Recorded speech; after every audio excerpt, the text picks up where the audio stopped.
Còn chuyện ai có lúc gì phải có đó. Chỉ có phó à. Là chú nó kiểu như nó lại tọt theo cảm nhận đó. Cái quan điểm là cái học Khẩu đến rồi mình sẽ đi tàu đến nó thế hả? nhìn đến cho cái đến ra đi nó thế.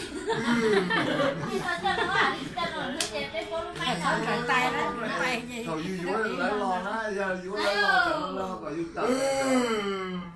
Ôi chị sao chẳng được phốp mà nữa nè. Giờ gì tôi cho nè, có.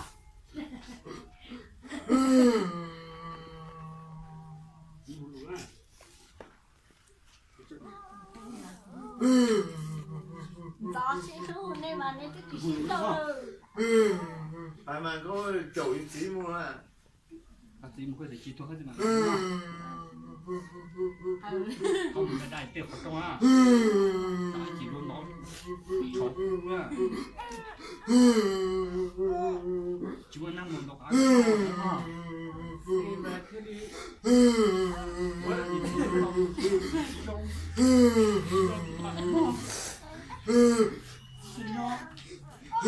Sao bị gì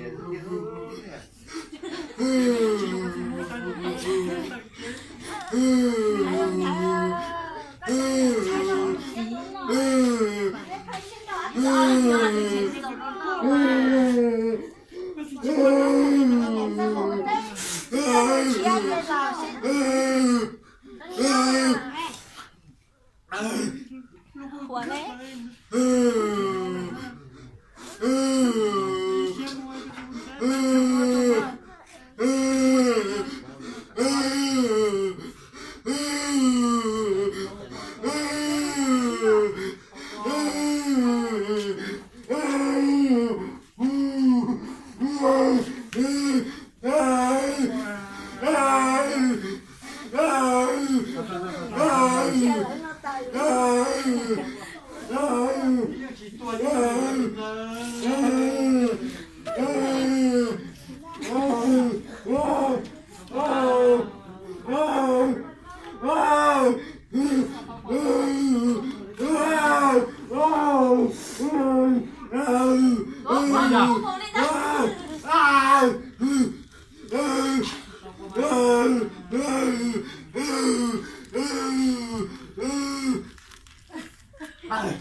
Mình đâu chưa? Đang đúng là của hai mà lúc tôi nó mà tới không nó thì cũng nó trộn cũng chỉ tao đó thì tôi nhìn nhận thấy nó tới nó không cũng nó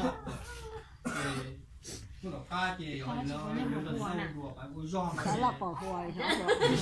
phải giòn á thì nó là cái lúc tay thì có nhìn thấy các con của chiến đó nó có nhà nó đủ bỏ con này kia kia rồi nè, thì con này kia thì gặp con này mà nó nói chuyện nó chọc thì là nên càng lâu vậy, nên càng lâu chặt vậy, nó nhẹ,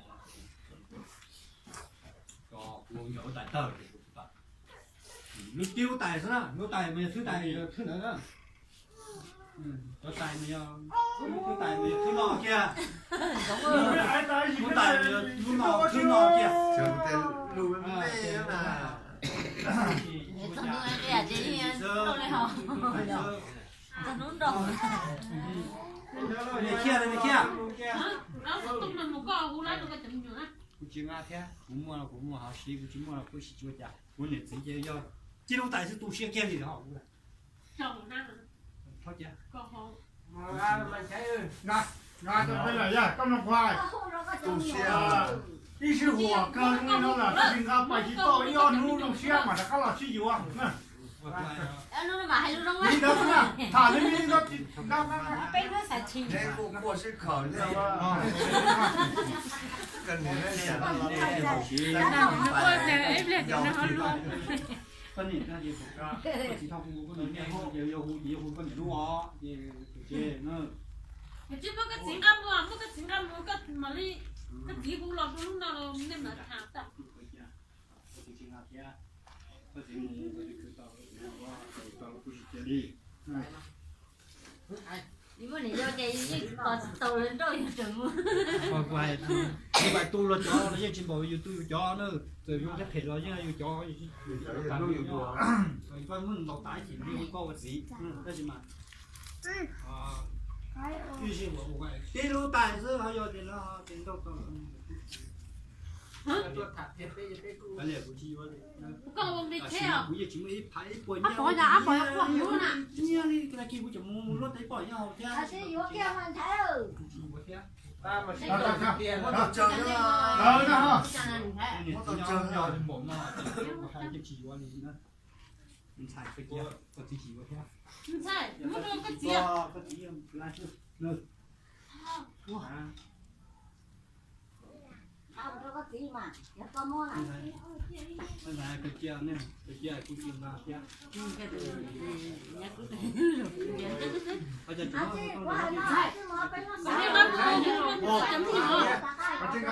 나 물을 못 떠먹는 거 아니야? 같은가? à chỉ muốn chờ chứ mà cái khả năng một cái tàu như vậy to yếu nó tự nhiên chỉ được ta cái một cái tàu hút được một cái tự nhiên 내 떠후로 뿌리 미뉴아. nó phải nó được có được chỉ đầu xứ nó mới được dù là nóจะthể là anh nó được trong sai thì quần cho nữa cao thế cái gì ở bên nước nữa cao sao ở bên nước rồi cái gì ra cái chỉ có lỡ mà ta là cá lọt nữa chờ muốn to sợ sao ở bên nước phải dùng to ra mà dùng cái cá nào lọt kia?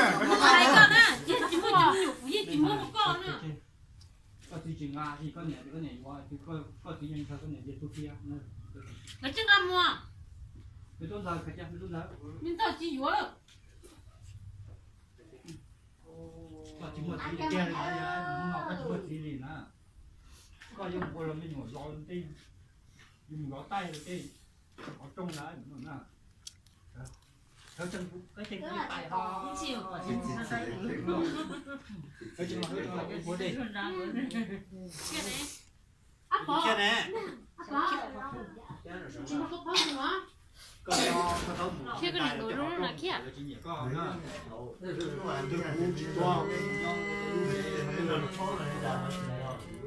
chỉ cho to rồi chỉ cho nó kéo lên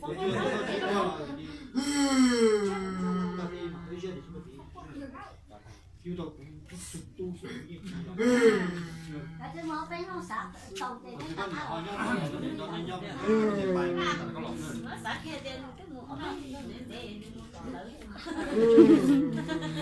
à kia tao sợ lại gì rồi mấy kia lọt thế kia nó nói mà nó có lòi khi đưa nó mò trong đó nó chạy về chân nè khi đưa mà nó có tôi chụp ảnh những cái tiêu luôn chưa hạt tiêu có biết bỏ chơi gì nó tôi chụp ảnh những nè mà nó chỉ bài thì chúng nó muốn đó cá thế chứ chứ mà cá nhông chưa thế nào mà không có nữa à chỉ cho có phong nữa ha có phong người ta chỉ cho kia có phong nữa à thì có gì nhau về chỉ nhau nhau rồi nhau nhau có cái đồ sản phẩm thế xưa nhau thầu kiểu hạt thầu thế nào mà có phải là có phong rồi cơm thì vô lại tổ nó bắt tụi trẻ có phong rồi tổ đi có một nhau rồi họ thì có nhau chắc quá này có là mà mất thứ đây có phải mất thứ mà ai cứ lời thì mấy cái chung chân nghiệp phong nó tụi tổ tết tụi tiền một đây là một chỉ có quá bài một đây là một cái con nhỏ cứ tụi tổ mà chỉ luôn cần bây giờ này thì tu thì sao nó cái nó bởi vì nó bây giờ cái gì nữa nha cho có tiền thì cho chẳng là chỉ một gì có một cái tiền rồi là có đi cho nhà mình lo là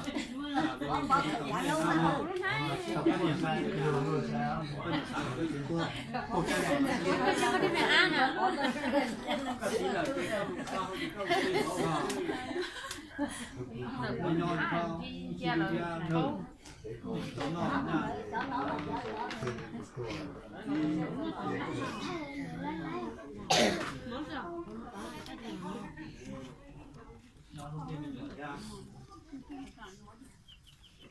đấy đấy lớn chú lợn kia lớn chú lúc đi học của hai con chỉ lợn kia lớn mua để đấy kia kia lớn chú lúc đi nhiều ở đây Bố tiền tiền cho cái chấm nhiều có trên nào không cho là to nữa. Kia tiền nhót tàu nó nhót tàu Nó chỉ trong tàu là trên có cho là to lên. nhiều bài là như chỉ lái chỉ bài là chỉ lái chia lợn này thế con cái chế nó là dọc mua là biết chỉ lấy chế nó là chế có đấy nhà mình nhiều lấy Trên là bây giờ cho nhiều khả năng nhiều thời chỉ là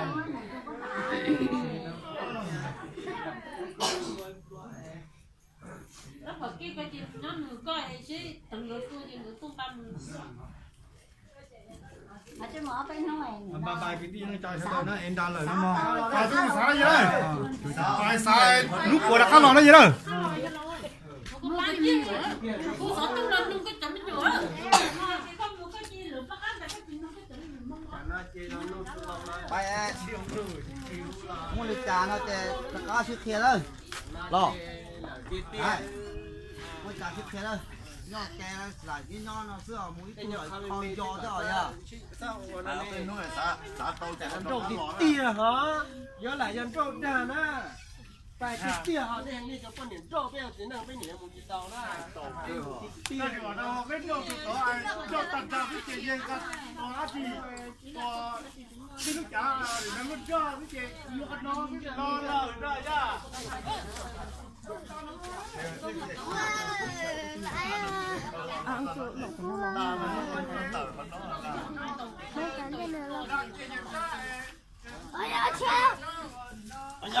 thiếu gì thiếu rồi nó dưới chỉ mua chai còn thiếu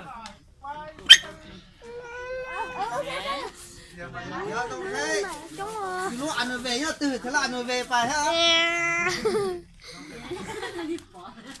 Thì là ăn rồi về nhua ha.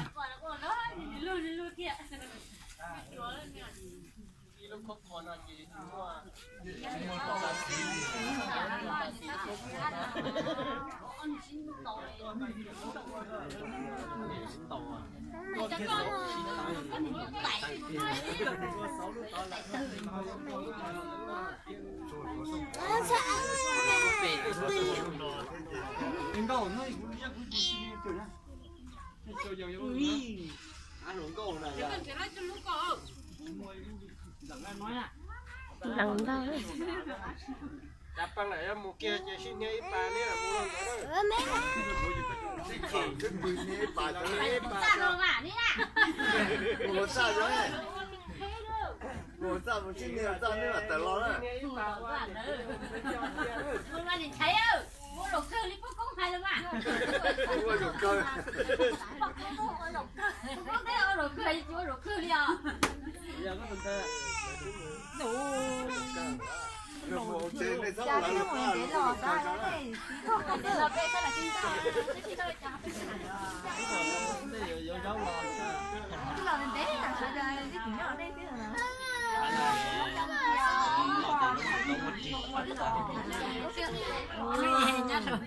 nhát rồi mới xin đời lại rồi nó chưa nhát đấy chân cái xin đâu không qua không rồi cho nó Cái này cái đâu không lại lớn kìa. Chú họ chọn chọn đây, mua cái chả đi lớn kia.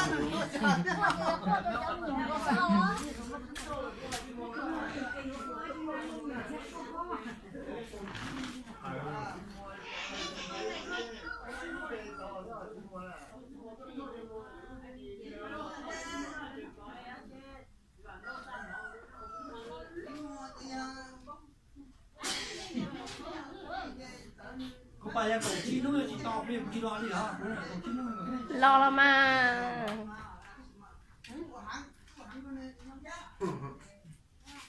hả chị sao thì có muốn lo lắng thế không phải là cổ chi nó là cổ nó chỉ to bên chi đó đi nào mấy bạn trên này cháy còn này cháy hay lưu trong đó còn lưu cơ thì lưu cơ bị tọt không đâu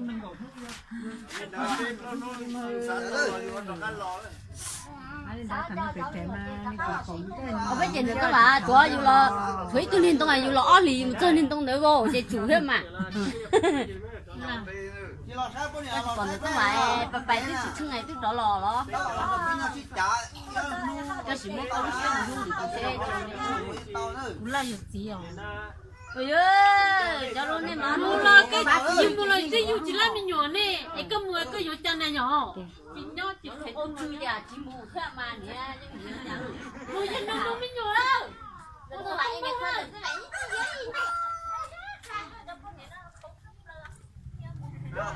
Hãy